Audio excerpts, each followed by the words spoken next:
Pagbasa mula sa Ebanghelyo ni San Juan. Madilim-dilim pa ng unang araw ng Sanlinggo. Pumunta si Maria Magdalena sa libingan. Naratnan niyang naalis na ang batong nakatakip sa libingan. Dahil dito, tatakbo siyang pumunta kay Simon Pedro at sa alagad na mahal ni Jesus. At sinabi sa kanila, kinuha nila ang Panginoon mula sa libingan at hindi namin alam kung saan siya inilagay. Sina Pedro at ang sabing alagad ay nagpunta sa libingan. Kapwa sila tumakbo, ngunit si Pedro ay naunahan noong isa. Yumuko ito at sumilip sa loob ng libingan, ngunit hindi pumasok. Nakita niya nakalagay doon ang mga telang lino.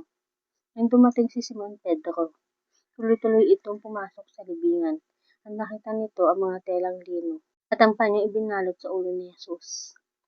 Ang panyo ay hindi kasama ng mga telang lino, kundi hiwalay na nakatiklop sa isang tabi. Pumasok din ang alagad na naunang dumating at nakita niya ito at siya ay naniwala. Hindi pa nila nauunawaan noon na si Jesus ay kailangan muling mabuhay ayon sa kasulatan. Umuwi ang mga alagad sa kanilang mga tahanan. Ang mabuting balita ng Panginoon. Pinupuri ka namin, Panginoon sa Kristo.